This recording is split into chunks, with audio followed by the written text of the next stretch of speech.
بسم الله الرحمن الرحيم وإذ ابتلى إبراهيم ربه بكلمات فأتمهن قال إني جاعلك للناس إماما قال من ذريتي قال لا ينال عهد الظالمين وإذ جعلنا البيت مثابة للناس وأمنا واتخذ من مقام إبراهيم مصلى وعهدنا إلى إبراهيم وإسماعيل أن طهر بيتي للطائفين والعاكفين والركع السجود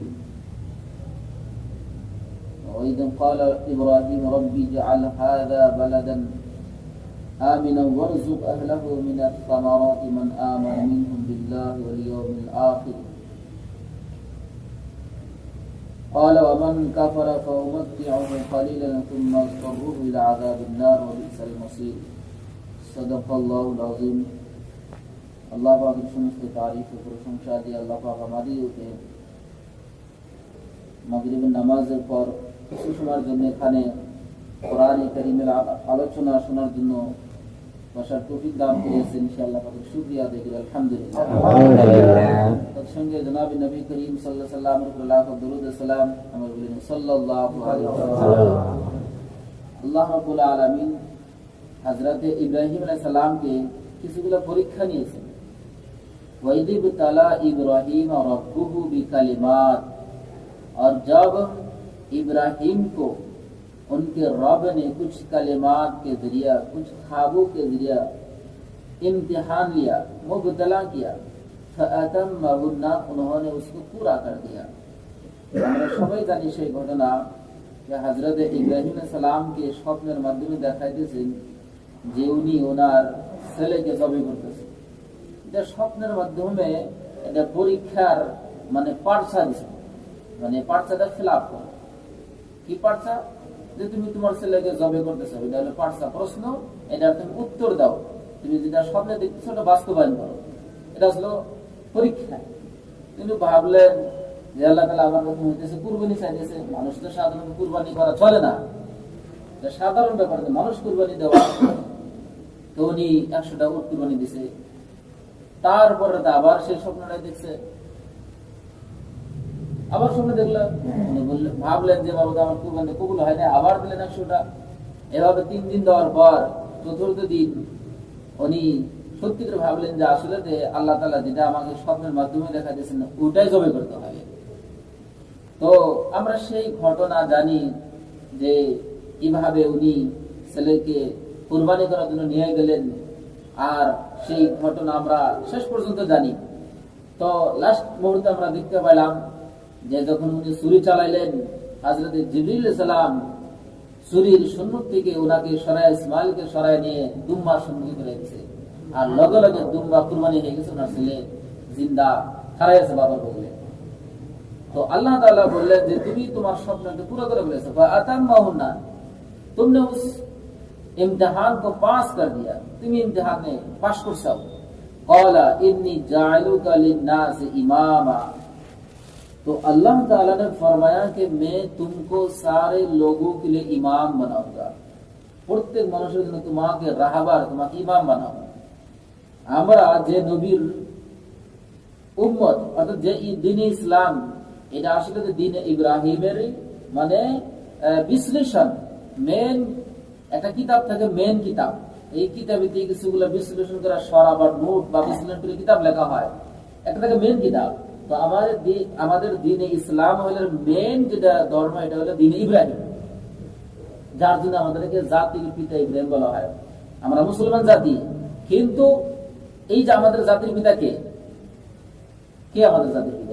ইসলাম ধর্ম জাতির পিতা কে? ইব্রাহিম আলাইহিস সালাম। ইব্রাহিম আলাইহিস সালামের ভিতরে ধর্মের ভিতরে যেটা 10টা সুন্নত ছিল, গায়বী সুন্নত, হযরত ইব্রাহিম আলাইহিস সালামের যুগ থেকে, ওখান থেকে। তো ওই শরীয়তটাই আরো বিশ্লেষণ করে কিছুগুলো আহকাম আল্লাহ পাক বাড়ায় দিয়েছেন। যতটি হুকুম আছে হযরত ইব্রাহিম আলাইহিস সালামের ভিতরে, প্রত্যেকটা হুকুম ইসলামের ভিতরে আছে, এবং তার সঙ্গে আল্লাহ পাক আরো বাড়ায় দিয়েছেন। আর সর্বপ্রথম মুসলমান ওই জামানা হযরত ইব্রাহিম আলাইহিস সালামের উম্মতকেই মুসলমান বলে নাম আল্লাহ পাক টাইটেল দিয়েছে, হুয়া সাম্মাকুম বিল মুসলিমিন, তোমার নাম রাখা মুসলমান করকে। আল্লাহ পাক সর্বপ্রথম নাম দিয়েছেন মুসলমান, মুসলমান নাম দিয়েছেন। ক্বালা ওয়া মিন যুররিয়াতি, তো হযরত ইব্রাহিম সাল্লাল্লাহু বললেন, হে আল্লাহ আমার আওলাদের খবর কি, আমার আওলাদ কোথায় যাবে, আওলাদের কি হবে?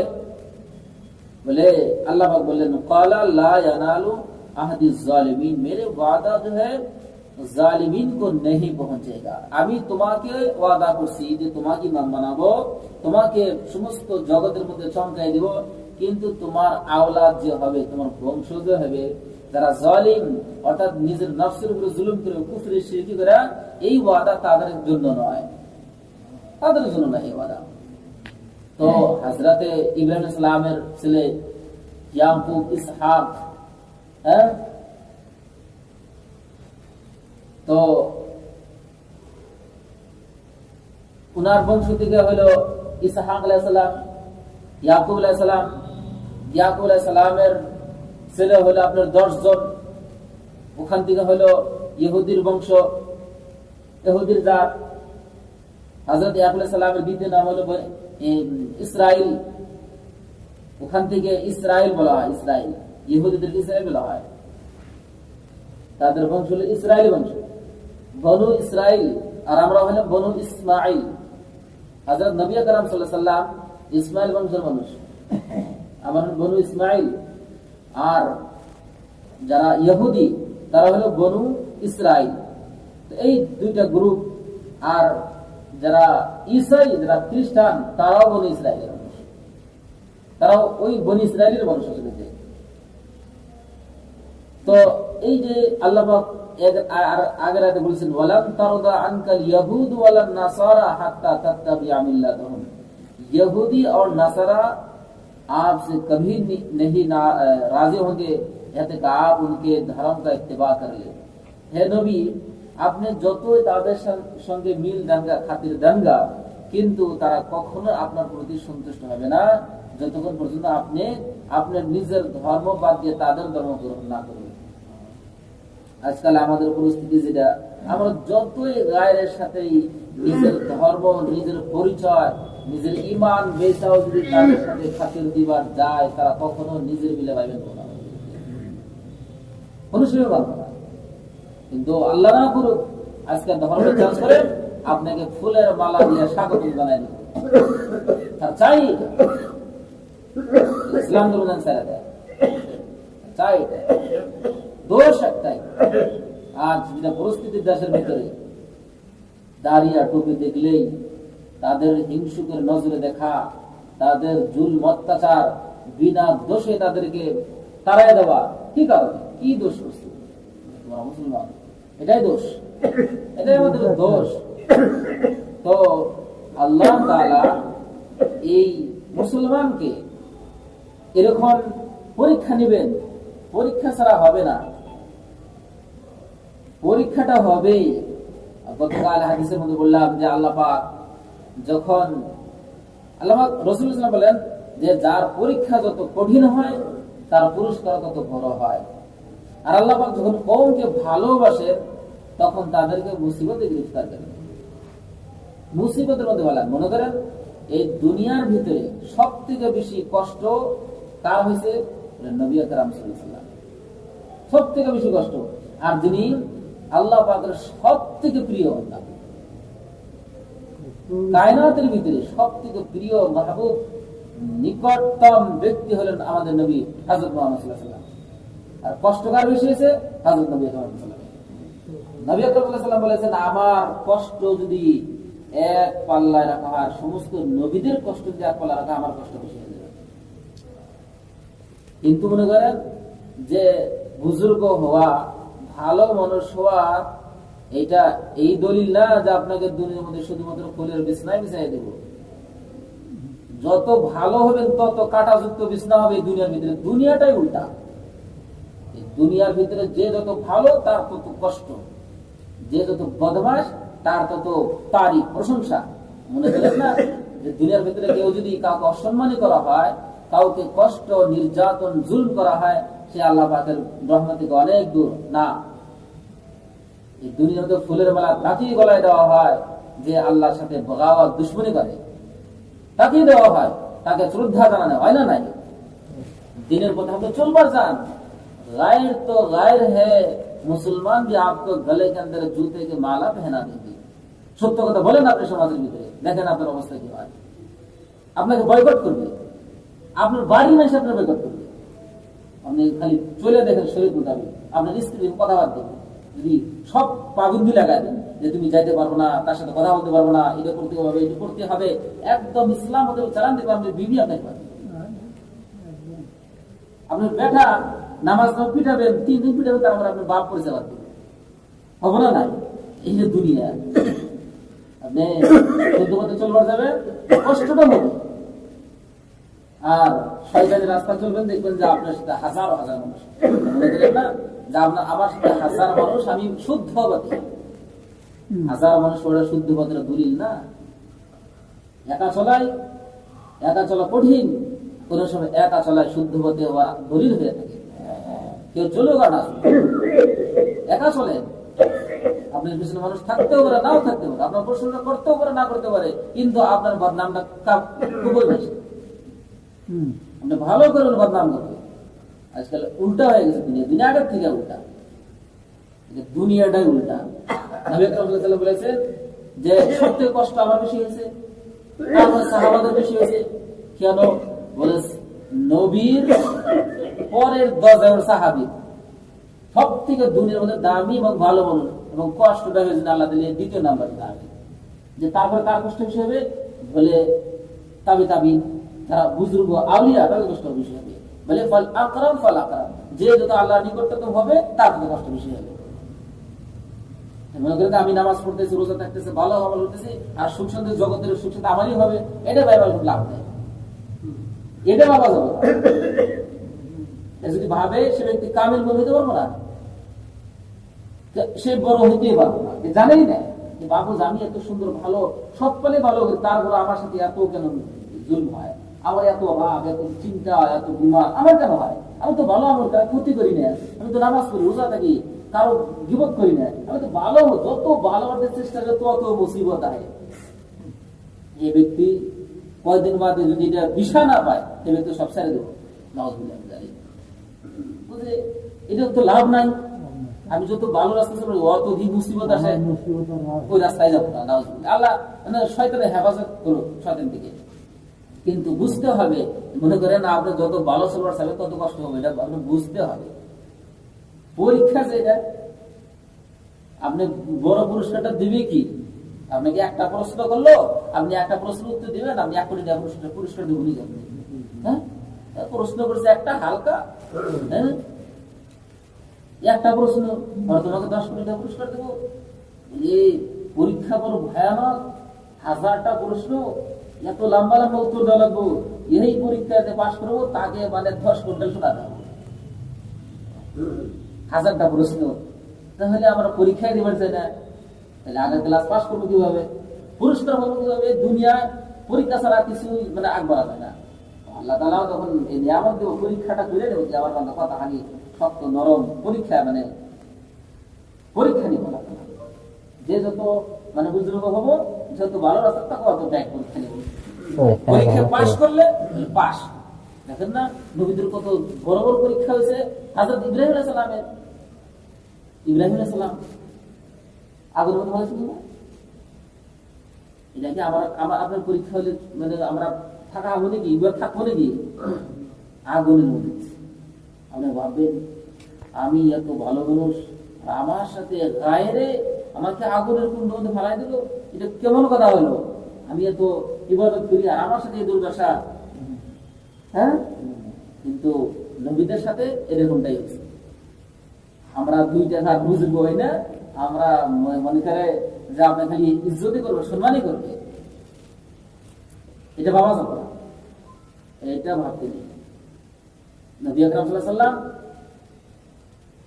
দোনো জাহানের বাদশা আল্লাহ বানাই দিয়েছেন, হ্যাঁ, ইমামুল মুরসালে বানাই দিয়েছেন। এখানেও সমস্ত মানুষের ইমাম, আখিরাতের সমস্ত মানুষের ইমাম, দোনো জাহানের ইমাম। আর তার সাথে কি করতেছে? তাইফের ময়দানে তাকে পাথর বানানো দিয়েছে, দুষ্ট ছেলেদের মাধ্যমে তাদের দ্বারা পাথর বাইরা মানে বেহুশ করে ফেলেছে।